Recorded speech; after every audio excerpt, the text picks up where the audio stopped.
당시에 시날 왕 아무라벨과 엘라살 왕 아리옥과 엘람 왕 그돌라오멜과 고임 왕 디다리, 소돔 왕 베라와 고모라 왕 비르사와 아드마 왕 시납과 스보임 왕 세메벨과 벨라 곧 소알 왕과 싸우니라. 자, 어제 13장에서는 이제 아브라함과 롯 두 목자들 사이에 다툼이 있었고, 오늘 14장은 이제 국가 간의 전쟁이 있는 이야기입니다. 어제는 다툼이었고 오늘은 전쟁. 우리가 사는 동안에 이 다툼과 전쟁은 끝이 없죠.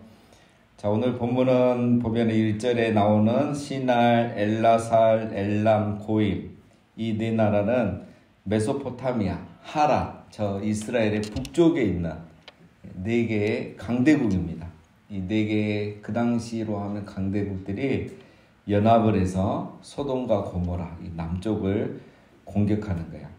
남쪽에 있는 왕과 나라의 이름이 이제 2절이 나오죠. 소돔, 고모라, 아드마, 스보임, 소알. 이거는 다 이제 사해 쪽에 있는, 사해 남쪽에 있는, 또 동쪽에 있는 그런 그 당시에 좀 약소국, 약한 5개의 나라입니다.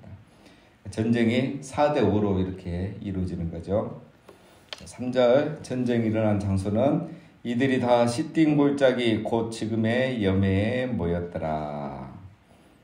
시딤 골짜기, 자, 지금의 여매 근처라고 이렇게 말하고 있죠.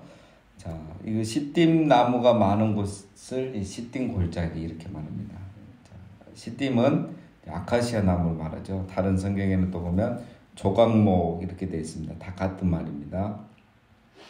자, 이 시딤 골짜기를 지금 어디로 생각하냐면 사해가 있으면 사해 북쪽에 약간 동쪽, 북동쪽. 그래서 요르단, 지금의 요단 동편이죠. 요르단 쪽. 자, 4절. 이들이 12년 동안 그돌라오멜을 섬기다가 제 13년에 배반한지라. 자, 전쟁을 했던 이유에 대해서 말하죠. 자, 1절에서 전쟁을 했습니다. 1절, 2절에 보면은 이제 북쪽의 네 나라가 남쪽의 5나라를 공격했고, 결과는 북쪽이 승리했어요. 그래서 이 남쪽에 실패한 나라들이 12년 동안 북쪽에 조공을 바친 거예요. 그런데 13년째가 되자 이제 배반한 거죠. 우리도 힘들다. 더 이상 못하겠다.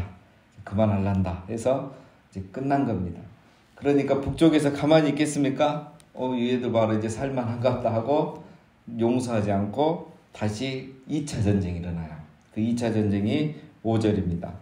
제 14년에, 그쵸? 13년째 배반했고, 이제 14년에 2차 전쟁이 일어납니다. 그돌라오멜과 그와 함께 한 왕들이 나와서 아스드로 가르나임에서 르바 족속을, 함에서 수수 족속을, 사회 기랴다임에서 엠 족속을 치고, 호리 족속을 그 산 세일에서 쳐서 광야 근방 엘발람까지 이르렀으며, 그들이 돌이켜 엠미스밭 곧 가데스에 이르러 아말렉 족속의 온 땅과 하사손 다말에 사는 아모리 족속을 친지라. 자, 여기 이제 전쟁을 이제 북쪽 왕이 이렇게 내려와서 전쟁을 하고 있는데, 자, 여기에는 이름이 다르죠. 앞에 2절에 있는 이름하고. 자, 이 족속들은 아까 말했던 5개 나라가 아니고, 북쪽에서 남쪽으로 내려오면서 중간중간에 있는 족속들이 말이에요. 그 중간중간에 있는 이 작은 부족들을 다 그냥 공격하고 죽이고 내려온 거야. 이 북쪽 나라들이 아주 못됐죠. 자, 8절. 소돔 왕과 고모라 왕과 아드마 왕과 스모임 왕과 벨라 곧 소알 왕이 나와서 시딤 골짜기에서 그들과 전쟁을 위하여 치를 쳤더니, 엘람 왕 그돌라오멜과 고임 왕 디달과 시날 왕 아무라벨과 엘라살 왕 아리옥과 네 왕이 곧 그 5왕과 맞서니라. 자, 그래서 이 8절에 보면 다시 2절에 나온 말씀하고 똑같죠. 밑에 남쪽에 사는 5나라가 북쪽에 있는 4나라의 공격을 받아서 전쟁을 하는데, 이번 전쟁도 어디서 합니까? 시딤 골짜기에서 하죠. 자, 거기에서 자꾸 전쟁이 나는 이유가 있습니다. 10절. 시딤 골짜기에는 역청구덩이가 많은지라. 소돔 왕과 고모라 왕이 달아날 때 그들이 거기 빠지고 그 나머지는 산으로 도망하매. 시딘 골짜기에는 역청부동이가 많았다라는 거예요. 그래서 왜 이곳에서 전쟁을 했을까? 이 역청부동이가 많으니까 이제 북쪽에서 이렇게 확 내려오다가 여기에 다 빠져 죽을 줄 알았겠죠. 근데 북쪽 저 멀리서 살던 사람들이 여기 빠져 죽은 게 아니라 가까이 살던 소돔과 고모라 왕이 빠져 죽은 거예요. 이 나라가. 그렇죠? 희한한 일이 벌어진 거죠. 그리고 나머지는 이제 산으로 도망갔다 이거죠. 게임이 안 됐죠.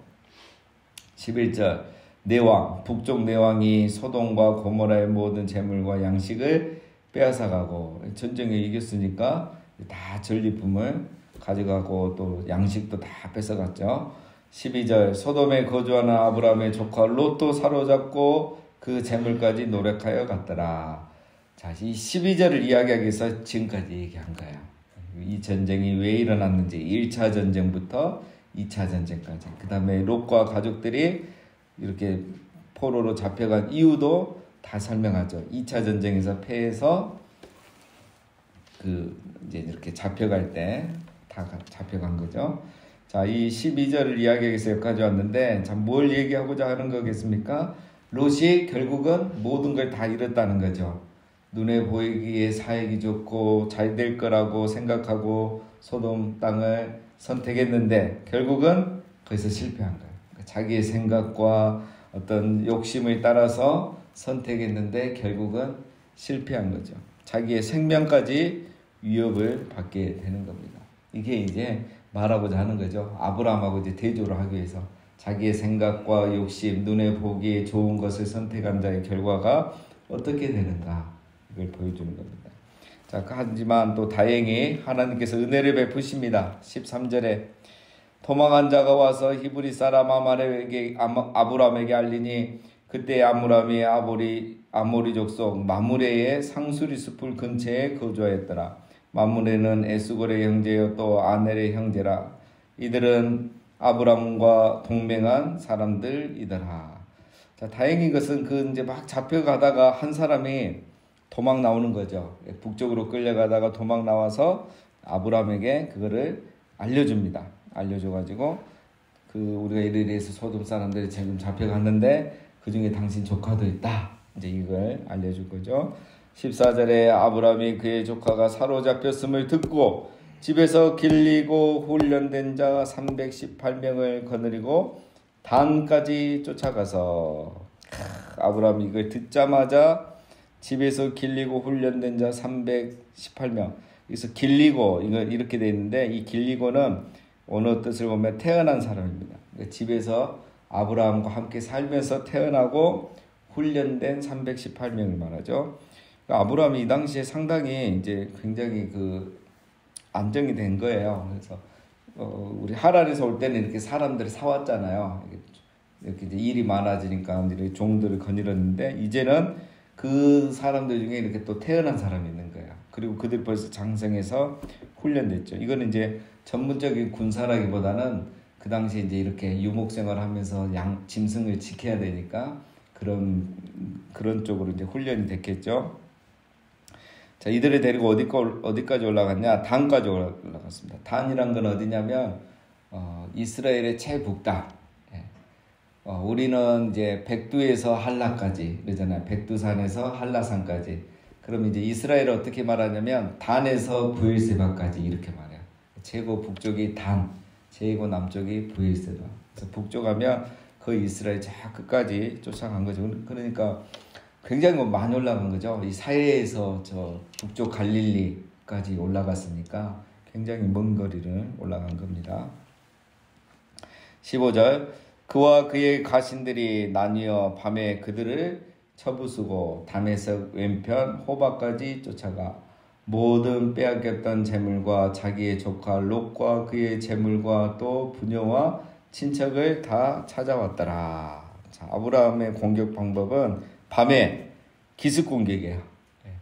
왜냐하면 그쪽이 훨씬 많기 때문에 기습 공격 안 하고는 답이 없겠죠. 그래서 아브라함이 또 어떻게 이런 생각을 했는지 야밤에 기습 공격을 해서 빼앗겼던 재물과 롯과 그의 재물과 부녀와 친척을 다 찾아왔다 이렇게 되죠. 자, 이것도 원어를 보면은 복수로 되어 있어요. 부녀 한 명 그 부인과 두 딸만 데려온 게 아니라 부녀들 그리고 친척들 이렇게 되어 있습니다. 여인들 그래서 부인들과 여인들 다 데려왔대 그죠. 잡혀간 사람들을 딱 롬하고 그의 가족만 데려온 게 아니라 함께 있던 이 소돔 사람들을 많이 데리고 온 거죠.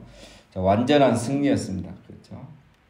그런데 이제 여기서 생각해 볼 것은 아브라함이 아무리 기르고 훈련된 자 318명을 데리고 갔다고 한들 그리고 기습 공격을 야밤에 했다고 한들 이거는 사실 불가능하죠. 예. 이 가능한 전쟁은 절대 아닙니다. 이렇게 해서 승리할 전쟁은 400명으로 318명으로 4개 도시의 국가의 연합군을 공격해서 이겼다. 그래서 포로들 데려왔다. 자, 이거는 아브라함의 어떤 능력은 아니고 하나님께서 도와주신 거죠. 하나님 도와주신 거예요. 하나님이 또 누굴 도와주신 겁니까? 아브라함은. 그것도 조금 전에 어떤 아브라함이었습니까? 13장 이전에 보면 애굽에 내려갔다가 다시 돌아온 아브라함을 하나님 도와주십니다.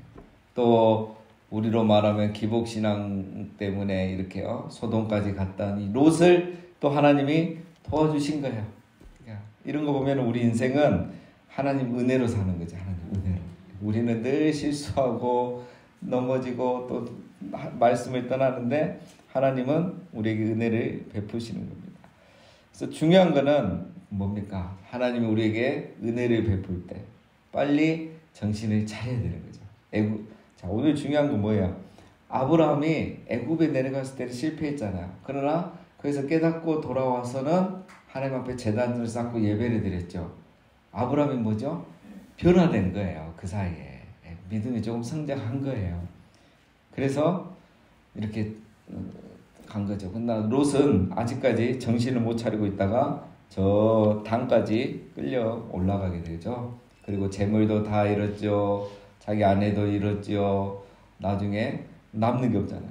그리고 겨우 해봤자 자기 이런 잘못된 행위를 통해서 후손을 만들었는데 그 후손이 모압과 암몬 족속. 신명기 23장에 보면은 암몬 사람과 모압 사람은 영원히 여호와의 총회에 들어오지 못한다고 그랬어요. 이런 저주받은 족속이 된 거죠. 영원히 용서받지 못한 그런 사람이 된 겁니다. 자, 오늘 이 말씀은 말씀 중심 신앙의 아브라함을 보여주고 기복신앙 어떤 이성적인 신앙의 자기중심 신앙의 모델인 롯의 모습을 보여주고 있는 겁니다. 자, 여기서 우리가 이제 마지막 묵상해야 될 것은 아브라함이 왜 이렇게 용감해졌을까? 우리가 알던 아브라함은 소신남이잖아요. 자기 아내도 내 아내라고 말하지 못하는 남자. 누가 자기 아내 뺏어가려고 자기를 죽일까봐 내 누이라고 이렇게 해서 그렇게 말하면 당연히 뺏길 줄 알면서도 그렇게 말했던 소신남 아브라함이잖아요. 근데 지금은 아내를 찾으러 가는 것도 아니고 조카 롯을 그것도 어제 우리 13장에서 살펴봤지만 삼촌의 은혜는 기억도 안 하고 그냥 자기 살겠다고 가버린 이 롯을 아브라함이 지금 구하러 간 겁니다. 이 12장의 아브라함과 12장 후반부의 아브라함과 14장의 아브라함의 차이 굉장하죠. 같이 다시 읽어보시면 너무 차이가 나요. 아브라함은 어떻게 이렇게 변화되었을까? 아브라함의 신앙이 이렇게 변화된 그 시작은 어디였을까? 그것을 우리는 12장 후반부에서 찾아볼 수 있죠. 12장의 그 사건을 통해서 아브라함이 무엇을 깨달았겠습니까? 자기가 잘못하고 아주 그냥 비겁했는데 하나님이 바로 집안에 재앙을 내리고 아내도 살려주고 자기는 오히려 부자가 돼갖고 돌아왔잖아요. 그걸 통해서 아브라함이 뭘 깨달았겠습니까? 야, 하나님은 살아계시구나. 우리로 말하면 하나님의 존재와 하나님의 능력을 깨달은 거예요. 경험한 거예요. 이거는 말로 할 수 없는 경험이에요. 예. 하나님은 살아계셔서 저 애굽 왕 바로도 다스리구나. 왕이 친인 줄 알았는데 아무것도 아니구나. 하나님이 치면은 왕도 꼼짝 못하구나. 하나님이 그 당시에는 애굽이 더 강했으니까 이 애굽 왕도 다스리고 이렇게 했다면 내 조카를 잡아간 저 4개의 연합군 왕은 아무것도 아니겠구나. 아브라함이 이걸 경험한 거죠. 이걸 잊고 있는 거죠. 그리고 또 하나님께서 아브라함에게 약속하신 게 있죠. 너를 축복하는 자에게는 내가 축복하고 너를 저주하는 자에게는 내가 저주하겠다. 이 말씀을 경험한 거야. 아, 이게 그냥 하는 말인 줄 알았는데 애굽에서 확실히 체험을 한 거야. 야, 내가 잘못했는데도 하나님 내 편 들어주시고 애굽 왕 바로를 야단치시는구나. 바로 왕에게 미안할 정도로 아브라함은 이걸 경험을 한 거예요. 그러니까 이번 전쟁에도 이런 용기와 힘을 가진 겁니다. 그래서 이 전쟁은 사실 용기나 어떤 전략으로 싸운 게 아니고 믿음으로 싸운 거야. 경험했기 때문에. 자, 오늘 우리에게 중요한 것은 무엇입니까, 여러분? 실수하고 우리가 실패하고 또 죄를 지을 수도 있습니다. 하지만 중요한 것은 그걸 통해서 우리의 신앙이 성장해가고 우리의 믿음이 이렇게 진보해 나가는 거예요. 그래서 아브라함의 12장과 14장의 아브라함은 그 애굽 사건을 통해서 이렇게 성장한 거야. 물론 뒤에 가면 또 흔들립니다.